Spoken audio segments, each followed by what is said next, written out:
vertu des pouvoirs qui nous sont conférés, nous vous faisons, cher Alain Giresse, chevalier de la Légion d'honneur.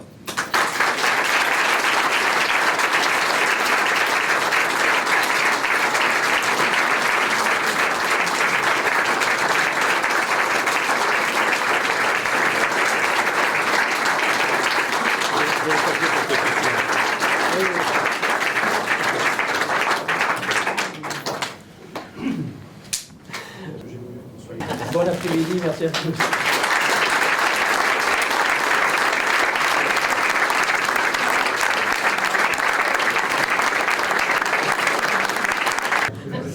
Offert par la Ligue d'Alsace.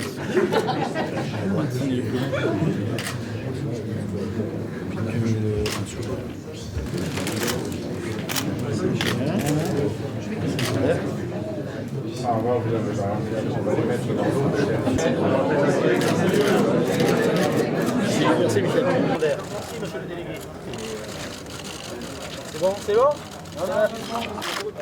Voilà. Alain, 2 secondes tout seul avec la médaille. Voilà, s'il vous plaît, Alain au milieu, peut-être avec la main. Voilà. Donc il m'a demandé, il m'a fait ce grand honneur de lui donner la Légion d'honneur, et donc c'est avec plaisir qu'on vient ici. Puis en même temps on retrouve toute une période de l'équipe de France, et puis cette période de l'équipe de France c'était aussi la période des Girondins de Bordeaux, puisque l'équipe de France est en majorité composée des joueurs de Bordeaux. Donc c'est bien que ça se fasse au Allianz, c'est bien que ça se fasse à Bordeaux, c'est bien que le président de l'UEFA soit à Bordeaux, ville qui va accueillir l'Euro 2016, donc voilà, il y a des beaux symboles. Vous imaginiez il y a quelques années cet événement-là? Écoutez, il y a quelques années, on allait avec Alain chercher la coupe. Maintenant, soit on donne des coups d'envoi, ou soit on remet des coupes ou des médailles. Mais dire, bon, ben, ça passe, là, je passe pour tout le monde.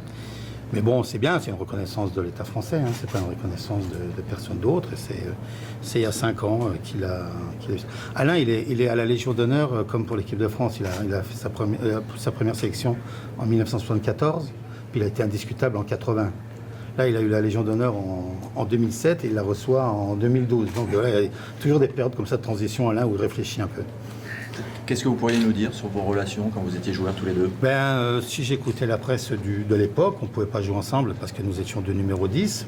Et le grand talent de Michel Hidalgo, c'est d'avoir mis des gens qui parlaient le même football ensemble sur le terrain de football.